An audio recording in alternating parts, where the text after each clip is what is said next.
And this set can really show what Nicki truly is made of. Because I mean, beating Prof every time they face, that's good. But if they can consistently beat the other top players, then that's going to show us that Nicki definitely is in the top 10 to stay. Yeah. So getting into on Dreamland.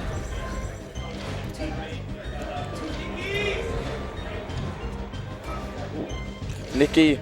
Yeah, so right now we're going to see again, as I mentioned beforehand, in Nicki set versus Jade, this matchup, all punish game. I mean, the neutral obviously very important, but the one who needs less openings to kill is the one who's going to be probably favored to win this, because both characters have amazing punish games on each other, I'd say. You know, Sheik, at low percent, kind of hard, because Fox is so amazing at crouch canceling with the shine and all of that jazz, but once Sheik, you know, gets Fox to those mid percents, the punish game is a thing of beauty to behold. I mean, the race car dash attacks leading into forward airs and all of that sort to drag Fox off stage, and then Sheik with her pristine edge guarding punish game. Edge guard game also being able to keep Fox off the stage. And yeah, and you see Nicki approaching with Nair a lot, hitting basically every single time so far that he's tried to Nair. And that's going to be the first stock from Amsah. But still, that was a slow and quite equal first stock, I'd say. Yeah. Amsah just trying to, that's evens it right back up, as you said. So judging by the first stock, these guys seem to be on even footing, but ooh, good spot dodge on the needle grab. Ooh, and that is dangerous. You don't want that to be happening. I mean, I feel like Nicki, I mean, as you said, he already played Jade in this last set, so he's already played versus Sheik today. And Jade, even though, of course, Amsah is on another level than Jade is, I mean, he's a monster in his own right. Yeah, so, I mean, and Nicki was playing so well that set. He was. I mean, somebody called Jade, if I remember correctly, the least famous top player ever. Yes. I've said similar things about him, and it's definitely true. Jade is like, so few people know Jade, but he's been racking up results lately. Yeah. He was the best placing Swede at Fate, and now he's here in the top 8 at SUPERBOU. So I mean, and in the past, you know, he's beaten Dating multiple times. He's beaten Percent. He's up there for sure. But Amsah showing us, hey, I also am pretty good with that F tilt fair, and right now 2 stocks apiece, halftime reached, and yeah, I mean, this game's looking so even so far. I mean, Nicki has been he's at the lead for the majority of the game, but Amsah just, as soon as he goes down, he just evens it back up, and now we're just back to where we were in the start of the game, just scrambling for winning neutral. That fair is dangerous right now. Ooh. Fox does love a solid ground under this feet, because Sheik doesn't really need one, and then once both are off stage, he's like a sitting duck. I mean, what is Fox really to do against Sheik's massive hitboxes that just keep Fox out? But right now, solid edge guard, really covering the flow charge. Sheik's recovery, for being a top tier, by far the most exploitable one of them all. I mean, she has invincibility and all that amazing stuff going for her on the recovery, but if somebody were to abuse it, it'd definitely be Fox.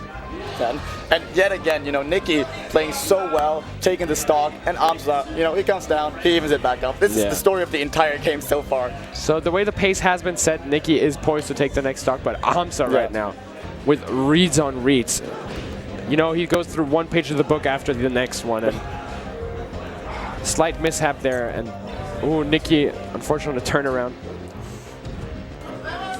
This is, look at this. They're just, you know, going back and forth, and one player wins an interaction and gets some percent, and then the other player does the same thing right back. But now Nicki in a situation, ooh, not quite able to close it out. And Amsah trying to look for the break ball right here and take the game off of Nicki first before he can finish his punish. Because right now, Nicki is only, I'd say, an up throw up air away. It just barely misses that fair.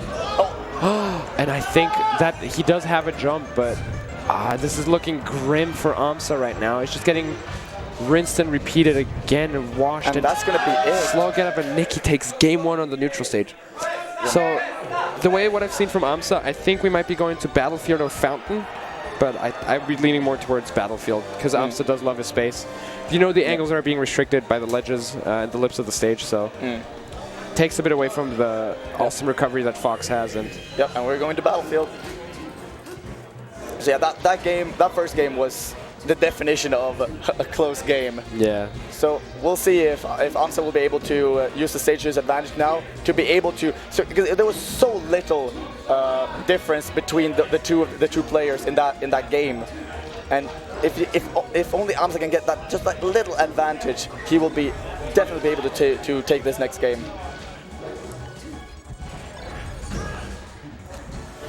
Oh, and almost barely misses the mark on the up air to get the kill there, and perfectly scoops the shield drop from Nicki with the up tilt. But grabbing the wrong way, it's still like this is also so. Still, they're just playing awfully close, and that should be the stock. Oh, there we are, wow, yeah. it just gets ping-ponged off the side of Battlefield, right into the depths of hell, and Amsah up 1-0. Oh, and what a pickup! Jeez Louise, I mean, this is... I mean, Nicki just did what Amsah did every single stock last game, you know? Oh, you kill me? Oh, I'll kill you just right back. How dare you kill me? I will kill you for that. And then Amsah says, how dare you kill me? I will kill you for that. Just back and forth and back and forth and back and forth over and over again. And I mean, it just goes to show that both these players' weaknesses is just dying, because they're dropping like flies left and right. Oh, but both of them are, I feel like they're both playing very well right now. Yeah, this is... It's interesting to see the new generation of Melee in Europe, all these young people coming in, you know, Nicki, Sechi, Frenzy, Pipsqueak. Yeah. All of these guys, just showing the old guys how it's done. You know? Definitely. I feel like, you know, a few months ago, you would say that oh, those people you just mentioned they're right below the Amsah. Yeah, they're on the come up. They're on the come up, right below like Amsah, Over, and Rolf. But now, I mean, I don't think there's a line anymore. No, I think the line has been breached. Oh, for sure. Alarm level red. I mean, so they've broken through.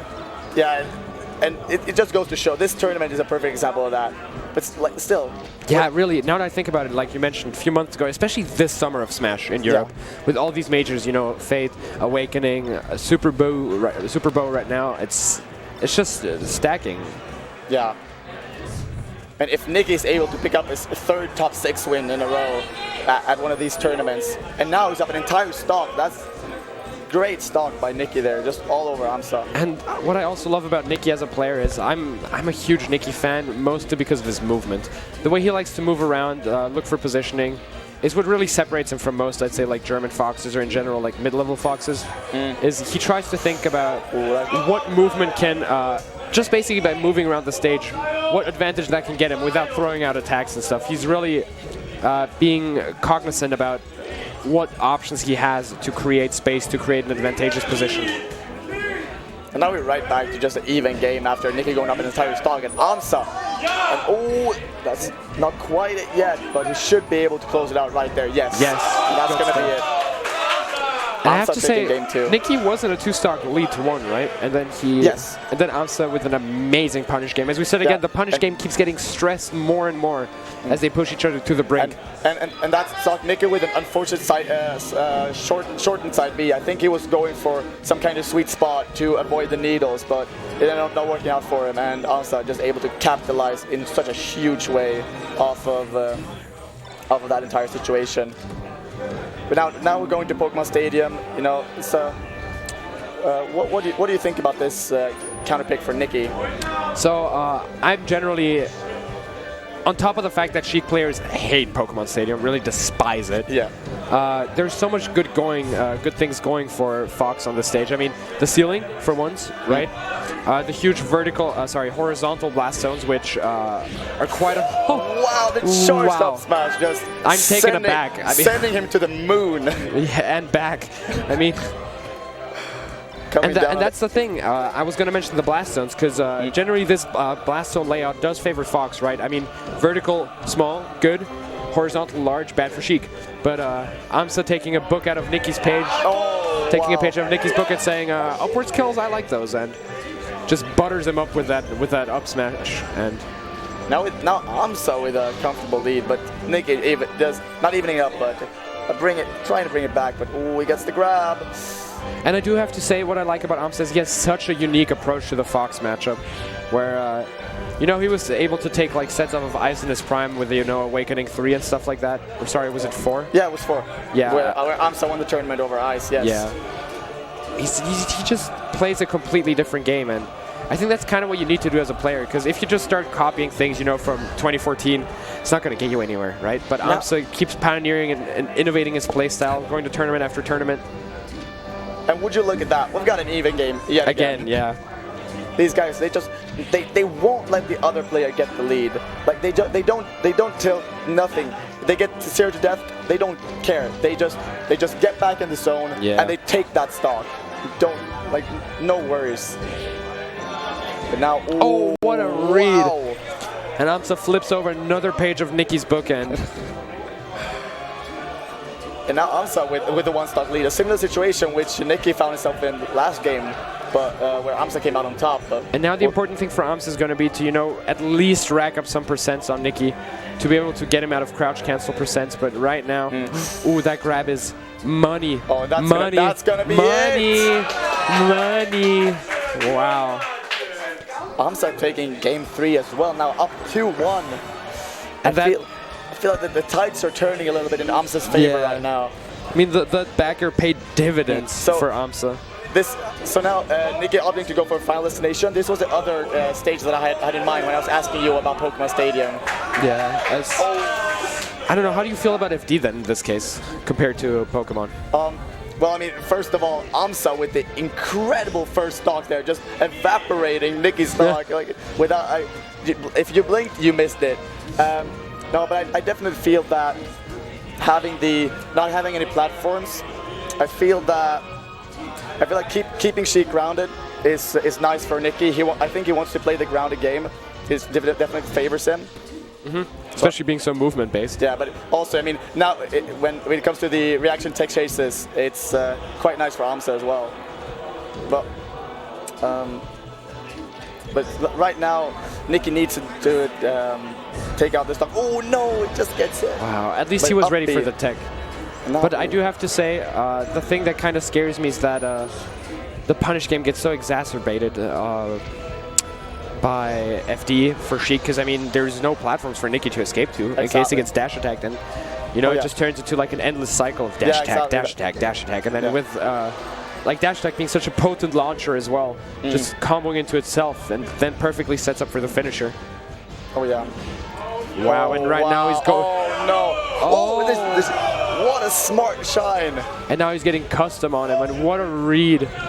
200 IQ right there. Oh, even more, I'd say. Oh wow! But Amsah still, you know, 1 stock lead. What an up smash! Nearing to up smash, you like it. I mean, the thing is, it's really interesting to see where these guys they see those different pickups that a secondary Fox with a lower level just wouldn't see. And now yet again, Amsah up an entire stock on Nicki. Nicki needs to, I feel like he needs to dig down and actually find something like what's happening. Why is this going wrong? He needs to quickly figure out what to do to be able to bring this game back.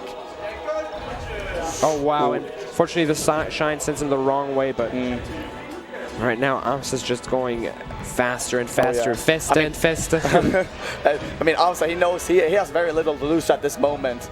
He just needs to rack up the percentage on Nicki, and even if he loses 1 stock, it doesn't matter. He has another one. Oh, wow, what a reversal. How can she slap? Oh my.